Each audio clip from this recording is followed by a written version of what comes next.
Apprendre l'hébreu, une gageure, on en parle, on en reparle, on explique que c'est la clé de toute bonne intégration. Eh bien, il y a des gens qui essaient d'avoir des solutions, de trouver, en tout cas, d'être un peu original et de trouver d'autres voies pour apprendre l'hébreu. Notre invité du jour, Levana Marek, en fait partie. Si ça vous intéresse, peu importe l'âge que vous ayez, restez avec nous. Coup de pouce, découvrez le savoir-faire et les idées des entrepreneurs au ligne. Levana Marek, bonjour. Bonjour. Bienvenue. Merci. Alors, vous venez nous parler d'hébreu parce que vous avez constaté vous-même que, à Natania notamment, c'était bien compliqué de parler la langue du pays. Et pourquoi d'ailleurs ? En fait, on connaît la réponse. On connaît la réponse, oui. En fait, effectivement, il y a énormément de Français. Quand on commence... Énormément de Russes aussi. Aussi. Voilà. Mais ils ont réussi, je crois qu'ils ont plus de recul que nous. Non, ce qui nous pousse un peu à notre zone de confort, c'est-à-dire de parler le français parce qu'il y a essentiellement des Français. On peut vivre en français à Natania du matin crois, au soir et du soir au matin. D'autant au plus, marché, chez les commerçants, à l'école, partout. D'ailleurs, on se demande si on est vraiment en Israël parfois, parce que c'est vrai que l'environnement est très favorable à ça. Et c'est dommage parce que on oublie la case essentielle, c'est que nos enfants, eux, ils vont prendre le relais. Et à l'école, c'est pas forcément ça. Donc, ce serait bien d'être un petit peu au fait et surtout de pratiquer ce qu'on nous a appris à l'Ulpan et de pratiquer tout simplement cette mélodie qui est l'hébreu. Alors vous, justement, vous parlez d'Ulpan. Donc, j'en déduis que vous avez étudié à l'Ulpan, donc que vous ne parliez pas l'hébreu couramment avant d'arriver en Israël. Alors si, je parlais un petit peu, j'étais niveau guimel, donc...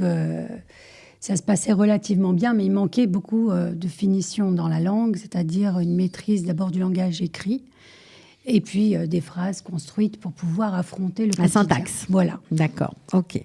Donc ça, c'est fait. Maintenant, ce qui est bien dans votre programme, c'est vraiment on voulait vraiment vous mettre en lumière parce que c'est gratuit. Hein. Enfin, en tout cas, vous ne gagnez pas d'argent avec ça. Vous le faites tout à fait bénévolement, mais ce n'est pas vous qui allez donner les cours ni de théâtre, ni d'hébreu. Vous avez une petite équipe. C'est ça. En fait, j'aurais voulu avoir cette prétention, mais non. Et puis, c'est pas plus mal parce que je suis à la fois celle qui joue, puisque le but, c'est de jouer.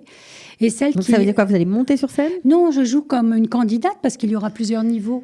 Donc, si un jour s'approche un niveau guimel ou dalet plus, je serai également élève parce qu'on ne cesse d'être élève en Israël. D'accord. Donc, ça dépendra un petit peu de la demande.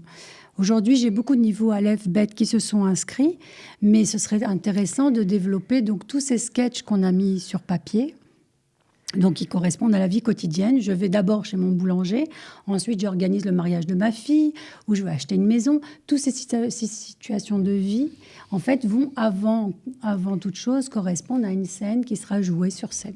Donc, vous avez mis en place ces petites scénettes que vous avez préparées, etc. et que vous allez donner à jouer sur scène à des candidats, on va dire, non pas à l'hébreu sur scène, mais ils vont jouer au théâtre, en même temps ils vont apprendre l'hébreu. C'est un peu la formule que vous proposez. C'est ça, c'est extrêmement ludique. Et c'est pour des débutants aussi, bien sûr. Aussi, oui. En fait, on a tous un rôle. C'est-à-dire, vous avez celui qui a un niveau Aleph, et il pourra juste prendre une phrase et puis rentrer sur scène, tout simplement, avec son petit rôle. Vous pouvez intégrer dans le même sketch quelqu'un qui jouera le directeur de l'agence. Donc, en fait, ce qui est intéressant, c'est qu'à la fois, vous créez une équipe de répétition, puisqu'on travaille ensemble. On arrive, on ne se connaît pas. Donc, il y a une espèce de famille que j'aimerais bien créer aussi. Il y a des gens assez isolés aussi sur Natania, j'ai observé. Donc, créer une famille autour du jeu. Et j'ai observé que lorsqu'on est détendu, c'est là où on apprend le plus et le plus facilement. C'est à ce moment-là où notre cerveau est réceptif, stocke les informations et pour le coup, il peut les ressortir dans une situation tout à fait facile. Par exemple, réunion des parents d'élèves, souvent on est un petit peu perdu. Qu'est-ce que dit la morale ? Elle me dit d'un côté, mon fils est formidable et de l'autre côté, il y a des problèmes. Donc là, j'aimerais que, par exemple, au bout de 9 mois d'Ulpan, sur scène en tout cas, on puisse écrire des sketchs qui nous correspondent. C'est-à-dire, on s'assoit et on se dit, voilà, j'ai une réunion la semaine prochaine, qu'est-ce que je peux mettre en avant ?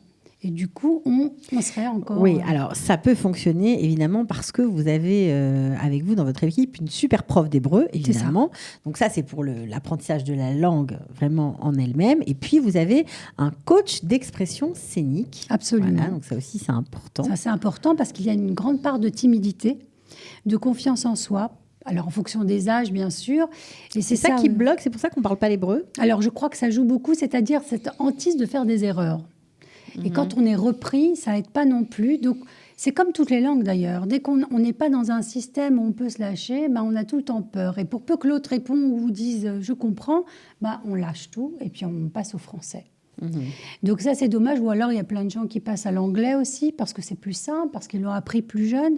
Donc en fait, ce qui est intéressant dans la méthode, c'est qu'on retravaille un petit peu cette aisance du langage, cette confiance en soi. Et puis, en fait, dès lors où on conçoit que la langue, c'est juste un amusement, c'est un plaisir, et puis surtout, c'est cette mélodie du chant, parce que l'hébreu, c'est aussi une chanson.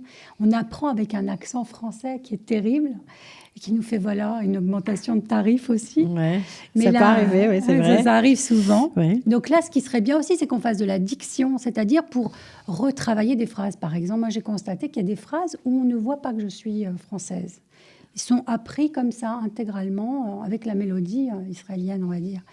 Dès lors où je passe à la phrase suivante, on me dit, t'es française. Donc, si on peut aussi intégrer améliorer l'accent aussi, c'est ça. Ça serait super. Alors, ce serait des classes de combien de personnes? Alors, pour être optimal, je pense que 8 couples de... Oui, parce que c'est des binômes. Oui, ça marche par deux. Pourquoi par deux? Parce qu'en fait, il y a la réplique, il y a celui qui dit, celui qui reçoit la réplique. Donc, on travaille comme ça, mais bien évidemment, ça peut être extensible. Au départ, c'est pour mieux cerner D'accord, donc vous, on s'inscrit bien sûr seul, et puis après, vous formez les binômes, en fait. C'est ça. Parce qu'un monologue, c'est très dur. Ouais, vous imaginez, vous passez sur scène et vous êtes là, angoissé. Donc là, le binôme, ça crée une complicité dans la répétition. Et ce qui est déjà plus sympathique. Donc, des classes de 16 personnes travaillent en binôme.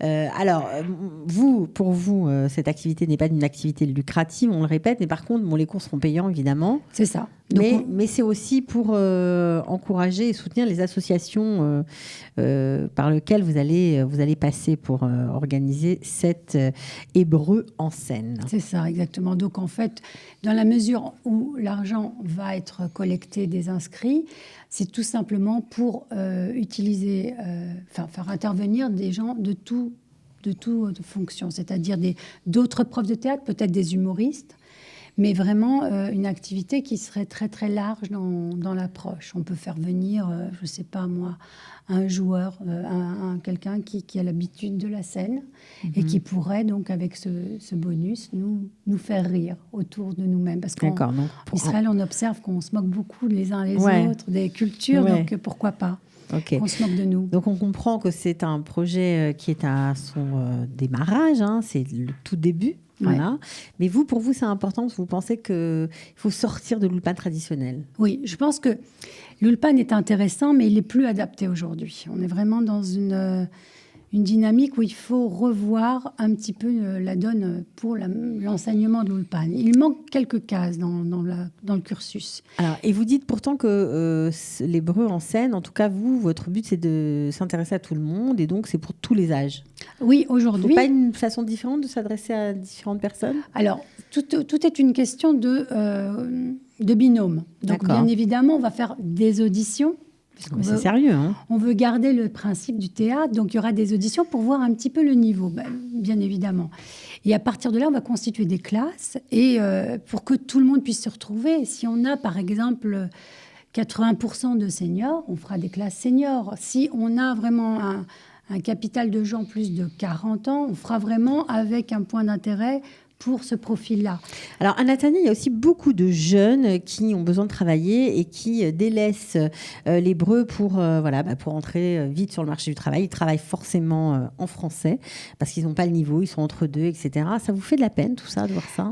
C'est un petit peu dommage parce que moi, je pars du principe qu'on doit montrer l'exemple, les parents. Je sais qu'on n'a pas le choix, qu'on est obligé de retourner dans un système franco-français parce qu'il faut vite remplir le frigidaire. Ouais. Il faut vite avoir une fiche de paye. Déjà, elle n'est pas très grosse. Et pas tout le monde peut se permettre de commencer dans l'univers israélien parce que c'est tout de suite une dégringolade au niveau des salaires. Ouais. Donc, en fait, c'est un luxe quelque part de pouvoir s'offrir cette possibilité de travailler chez les Israéliens, en tout cas au démarrage. Et quand on décide enfin d'y arriver, on a perdu beaucoup. On a perdu de la confiance en soi. On se dit, mince, tout ce que j'ai appris, c'est plus rien. Et ça arrive très souvent. Ouais. J'entends ça, j'ai des feedbacks Donc, bien sûr. Oui. Parce qu'il y a beaucoup de jeunes à Natania qui bossent dans des call centers ou dans des jobs en français. Donc là, si on s'amuse à reparler l'hébreu, peut-être qu'il y a des phrases de syntaxe qui s'inscriront dans nos mémoires et qui pourront nous aider quand on veut, par exemple, demander un crédit, tout simplement. Je vais acheter dans la vie maison. quotidienne, voilà. Oui, bien sûr. Donc comment approcher, comment avoir une se réconcilier avec l'hébreu. Voilà. Allez. C'est comme ça, oui. C'est un petit peu ça. C'est un peu triste de dire ça, mais pourtant, c'est vrai que certains francophones ont l'impression qu'ils n'y arriveront jamais, quoi. C'est trop tard, c'est foutu. Vous êtes là pour dire non. Mais non, il faut y arriver. C'est pas foutu. On y arrivera. Donc on crée, on fait des choses accessibles pour que tout le monde puisse avoir sa part dans cette belle langue qu'est l'hébreu. Exactement. C'est surtout très interactif parce qu'on peut partir aussi des demandes des élèves qui seront là, des acteurs. Bon, vous attendez beaucoup de ce projet. Oui, j'attends. En fait, c'est un challenge personnel. Si ça aussi, marche, bien sûr. Ce serait extraordinaire parce qu'en fait, on trouvera enfin le bon mode pour l'apprendre, cette magnifique langue. Ok. Alors, on fait comment pour s'inscrire, tout simplement? Alors, on vous appelle? Oui, vous me laissez un message sur WhatsApp parce que je travaille jusqu'à 16h tous les jours. Parce qu'elle fait ça en plus. Voilà, donc, à partir de 16h, je prends mon portable, je regarde tous les gens et là, je leur donne rendez-vous pour une prochaine journée porte ouverte où là, effectivement, on collectera les gens intéressés, on mettra en place les auditions et puis on commencera à s'amuser. D'accord. Avant tout, c'est un amusement. Alors, si vous êtes intéressé par l'hébreu en scène, vous pouvez appeler Levana Marek au 058 790 11 16. C'est un WhatsApp, hein, donc on envoie un message, évidemment, on ne téléphone pas.